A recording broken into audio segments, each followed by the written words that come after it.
बिस्मिल्लाहिर्रहमानिर्रहीम अस्सलाम वालेकुम। ग्लोबल वीज़ा टिप्स के साथ मैं हूं बैरिस्टर मियां अमर अली। अनातोलिया वीज़ा ऑफिस ने तुर्की की एप्लीकेशन जो है वो दोबारा से लेनी स्टार्ट कर दी है। 3 तारीख से दोबारा एप्लीकेशन एक्सेप्ट होना शुरू हो गई हैं। छुट्टियों की वजह से ऑफिस बंद था, वीज़ा अप्लाई नहीं हो रहे थे। इसके अलावा हर साल उनकी कुछ अपडेट्स आती हैं, उनकी फ़ीसेज़ में चेंजेस आती है, जो वो फ़ीस लेते हैं उसमें चेंजिंग होती है, कोई डॉक्यूमेंटेशन भी चेंज करते हैं, कोई नई अपडेट हर साल जो है वो उनकी रिवाइज़ होती है। तो इस साल भी बहुत सी चीज़ें रिवाइज़ हुई हैं। इसके अलावा टाइम पीरियड भी रिवाइज़ हुआ है। तो आप अगर 2024 में तुर्की का वीज़ा अप्लाई करना चाहते हैं तो आपने ये वीडियो को एंड तक ज़रूर देखना है, ताकि कोई भी इंपॉर्टेंट पॉइंट और अपडेट जो वो मिस ना हो जाए। जो इस चैनल के ऊपर नए हैं वो इसको सब्सक्राइब कर लें, ताकि ट्रैवल से मुतल्लिक, इमिग्रेशन से मुतल्लिक, वीज़ा की लेटेस्ट अपडेट आपको इस चैनल से मिलती रहे। 2024 में अगर प्लानिंग कर रहे हैं आप वीज़ा अप्लाई करने का तुर्की का, तो आपने कुछ चीज़ों का खासकर ख्याल रखना है।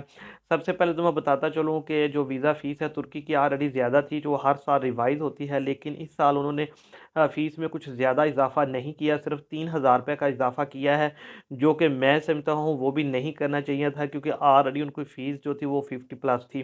तो 3000 का मज़ीद इजाफ़ा कर दिया उसमें। इसके अलावा जो डॉक्यूमेंटेशन थे उसमें थोड़ी सी स्ट्रिक्टनेस आ गई है।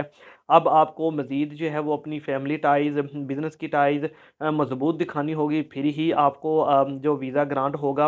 अच्छा, ये जो फ़ीस है इसे सॉरी, मैं आपको दोबारा से रिपीट कर रहा हूँ। ये जो फ़ीस लेते हैं अनातोलिया वीज़ा ऑफिस वाले, इसमें उनकी ड्रॉबैक्स की फ़ीस, एम्बेसी की फ़ीस और जो ट्रैवल इंश्योरेंस है उसकी फ़ीस इंक्लूड होती है। और ये ट्रैवल इंश्योरेंस आपकी 1 मंथ के लिए होती है। अगर आप 6 मंथ के लिए अप्लाई कर रहे हैं या 1 ईयर के लिए अप्लाई कर रहे हैं, तो फिर डेफिनेटली उसके लिए ये फ़ीस जो है वो डबल हो जाती है।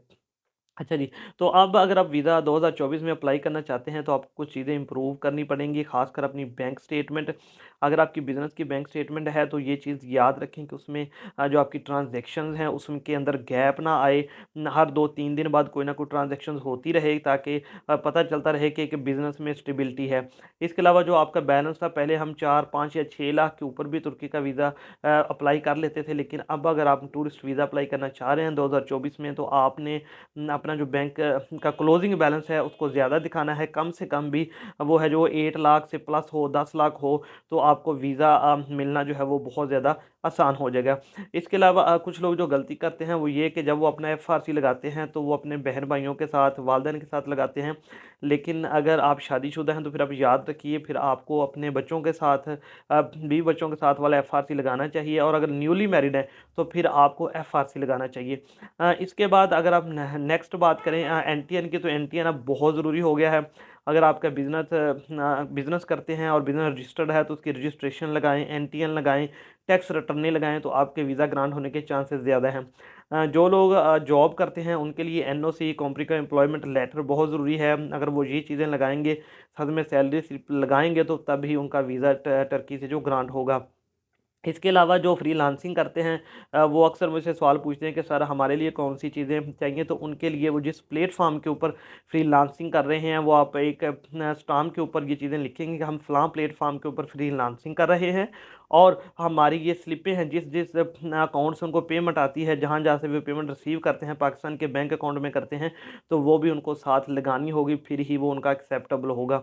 अच्छा जी, इसके अलावा और मैं भी कुछ बताता चलूँ कि पिछले साल हमने कुछ ऐसे भी केसेस किए हैं जो कि 2-2 3-3 दफ़ा रिफ्यूज़ हो गए थे तुर्की के, तो उनके अल्हम्दुलिल्लाह हमने वीज़ा जो अप्रूव्ड करवाए हैं। अगर आपका वीज़ा पहले तुर्की से रिफ्यूज़ हो चुका है तो आप हमसे रब्ता कर सकते हैं। इंशाल्लाह ताला ट्राई करेंगे कि आपका वीज़ा जो है वो ग्रांट हो जाए। अच्छा, अगर आप टर्की का वीज़ा अप्लाई करना चाह रहे हैं 2024 के अंदर, तो आपका अगर फ्रेश पासपोर्ट भी है तब भी आप वीज़ा अप्लाई कर सकते हैं। आपने एक तो उनकी ए टू ज़ी जितनी भी रिक्वायरमेंट है वो पूरी करनी है।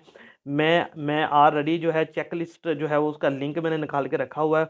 इंशाल्लाह ताला मैं डिस्क्रिप्शन के अंदर ऐड कर दूँगा। वो चेक लिस्ट आपने उनकी मुकम्मल अच्छी तरह से पढ़ लेनी है, और उसके बाद फिर आपने अपने डॉक्यूमेंट्स प्रिपेयर करने हैं। कोई सच एज़ बड़ी चेंजिंग नहीं आई है, छोटी-छोटी अपडेट्स थी जो मैंने आपको बता दी। तस्वीर का साइज़ भी वही 2x2 की तस्वीर वाइट बैकग्राउंड के साथ लगेगी। इसके अलावा 3 मंथ की बैंक स्टेटमेंट एक्सेप्टेबल है, 6 मंथ की भी आप लगा सकते हैं, लेकिन मोस्टली वो 3 मंथ की बैंक स्टेटमेंट जो एक्सेप्ट कर लेते हैं।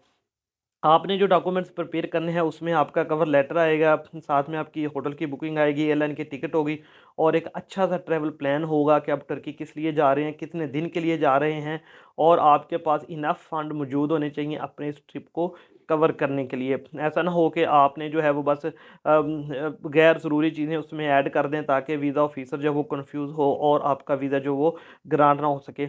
अगर आपकी फ़ाइल बिल्कुल ठीक है तो 2 से 3 दिन के अंदर ही आपको उनकी तरफ से एक इंटरव्यू कॉल आती है, जिसमें अगर आपने बिज़नेस या जॉब का बताया उसके मुतल्लिक वो पूछते हैं, आपके जाने का पर्पज़ पूछते हैं और नेक्स्ट 5 टू 6 डेज़ के अंदर आपका वीज़ा जो ग्रांट हो जाता है। मोस्टली केसेज़ में हमने ये भी देखा है कि 5 से 7 दिन के अंदर भी टर्की का वीज़ा जो है वो मिल जाता है। तो ये थी जी लेटेस्ट अपडेट टर्की के हवाले से। बाकी जो डॉक्यूमेंट्स की रिक्वायरमेंट है वो मैं डिस्क्रिप्शन में ऐड कर दूँगा, वो भी आप ज़रूर देख लीजिएगा। इंशाल्लाह ताला उम्मीद करता हूँ कि आपको ये वीडियो पसंद आई होगी। जैसे ही किसी भी एम्बेसी की कोई अपडेट आती है, तो वो मैं ज़रूर आप लोगों के साथ शेयर करता हूँ। इसलिए आपने इस मेरी वीडियो को लाइक ज़रूर करना है ताकि मुझे पता चले कि आप मेरी वीडियो कितनी ज़्यादा पसंद करते हैं। इंशाल्लाह ताला कल एक नई वीडियो के साथ मैं फिर आपकी खिदमत में हाज़िर होऊँगा। मुझे अपनी दुआओं में याद रखिएगा। अल्लाह हाफ़िज़।